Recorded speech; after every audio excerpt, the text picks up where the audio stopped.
In today's episode, we'll discuss the importance of looking at more than academic metrics alone when making fair admissions decisions. Let's talk about holistic success.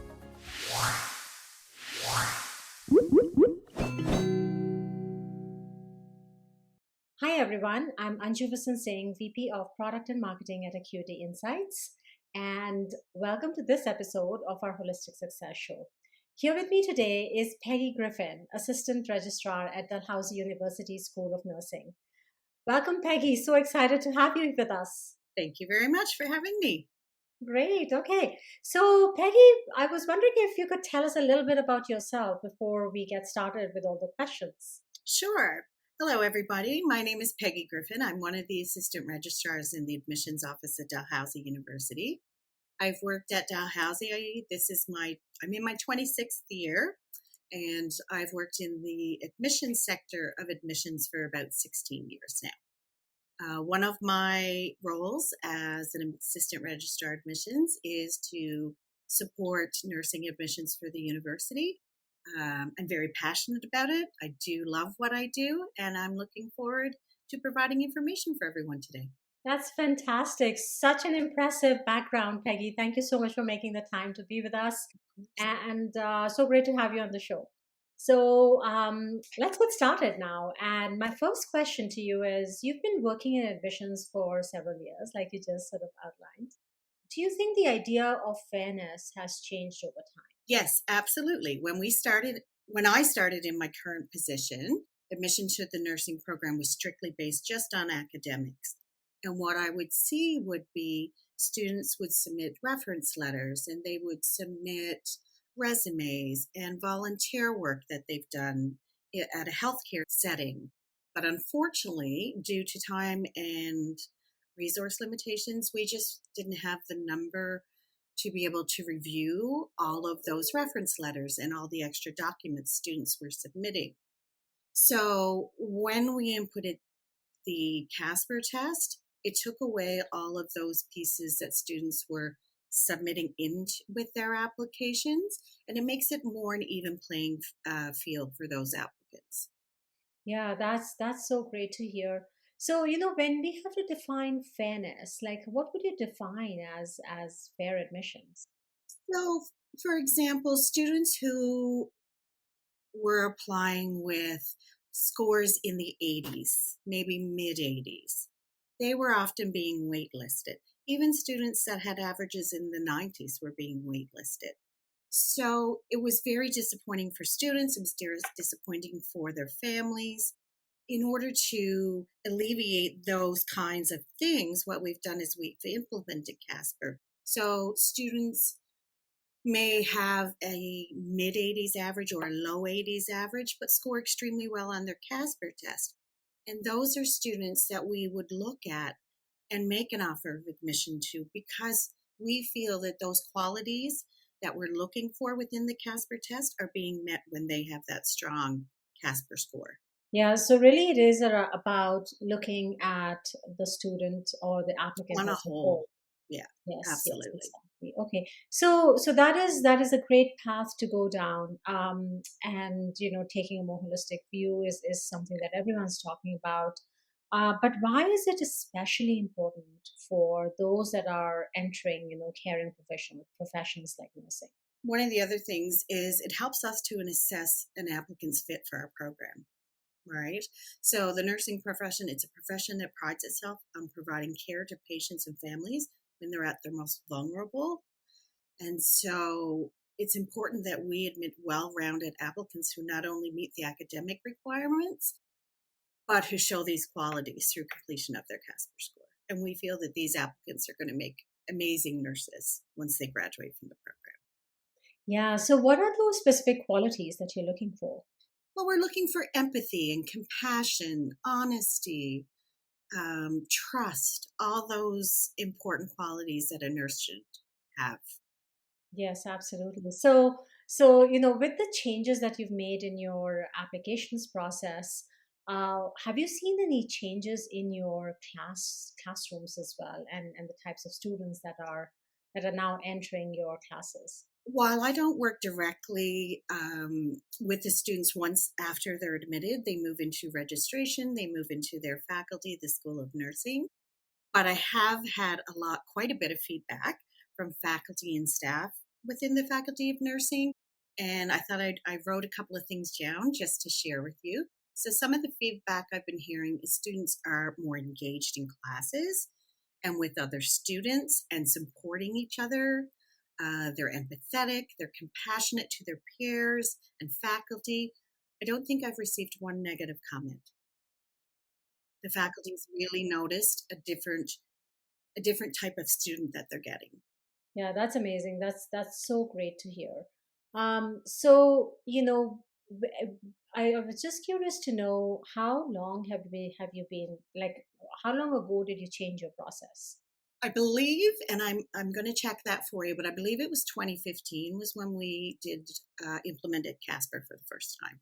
Peggy, thanks so much for sharing that. And it sounds like it's been almost 10 years since you actually changed your process.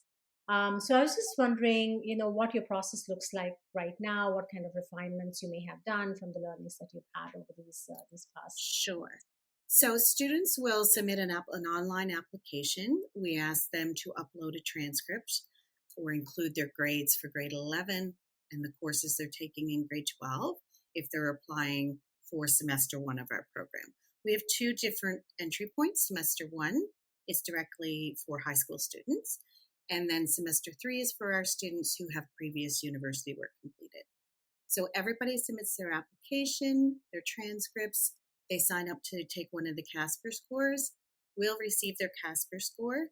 And the way that we review them for admission is we will take 60% of their average for a high school student or GPA for a university student or a student with post-secondary who's not currently attending university. And then we also use 40% of their Casper score. And then that score makes up their nursing weighted score. And then we will rank them in order and we'll start making offers. The majority of our seats are held for Nova Scotia residents. However, we do accept students from outside of Nova Scotia. So we usually will go Nova Scotia, the Atlantic provinces, and then the rest of Canada. Unfortunately, we do not have seats available for our international applicants for the nursing. Thank you so much for sharing that, Peggy, because that like clearly shows the amount of weight you're putting on the non-cognitive skills, all of those aspects and the qualities that you talked about, Exactly. to ensure that there is the academic skills and prowess, but then there's also like all these human skills that are Exactly. so necessary for a profession like nursing. And actually, it is not just nursing. When you think about any professional program, ideally you want to have a graduate who's going out with all of these qualities of communication, collaboration, etc. So would you have like any final piece of advice to give to programs, not just nursing programs maybe, or if you have a specific piece of advice for nursing programs plus also other programs that might be considering holistic reviews in terms of things they need to be keeping in mind, and really leaning towards fairness for the applicant. For anyone who's in the same situation that we were, where we just had so many applicants who we could admit but weren't able to, if you're in that type of position, I would encourage you to do some research about Casper, see what it has to offer, see what it can bring to your school, bring it forward to your faculty or your department. Um, we've implemented it, I believe, in 2015, and we haven't looked back. It's just been amazing for us. So we want to ensure that our graduating students will be entering the nursing profession with all the skills that a nurse should hold. Adding the Casper test as part of our admission process evens out the admissions process, making it fair for all applicants. For example, applicants who may not have as high an admission average, but who had scored really well on their Casper test, can still receive an offer of admission. Whereas prior to the Casper test, they would have been placed on a wait list and they would have sat on that wait list and they may have never received an offer of admission. Mhm. So it does make it fairer across the board for all applicants. And the applicants who still have the higher admission average and may have scored a little lower could still receive an offer. So I personally feel that it evens out the playing field. Yeah, that is so important to share, Peggy, because we know that academic scores come laden with some of the systemic issues that they do, and so you mitigate some of those with like opening it up and looking at some other things as well to Exactly. really create a level playing field Exactly. for And your students applicants. who may not have ordinarily thought, well, my average is low 80s, I probably won't get in. I encourage all of those applicants to apply. Yeah, that's amazing. I know that there's another school that we were talking to where they've said they have significantly lowered the threshold for applications and brought in, and then once you add Casper to it, it just you get a much bigger, broader pool of applicants, and Exactly. more people get an opportunity to get into the program than previously when it was unidimensional, just based on Exactly. academic scores. Yeah, yeah. You're doing such great work, Peggy. Thank you so much for sharing all your You're insights. welcome. And yeah, um, any last word for our Uh, audiences? I don't think so. Just do your research. Yeah, great. Do your research is a very good one too. And maybe if they want to reach out to you, Yeah, absolutely. I'm happy to chat with anybody if they have any questions. yes, that's amazing. So thank you for this great discussion You're again, welcome. Peggy. To all of you, if thanks for watching and listening. If you haven't subscribed already, please do so, and please share this episode with anyone that you think may benefit from it. Catch you in the next episode. Thank you.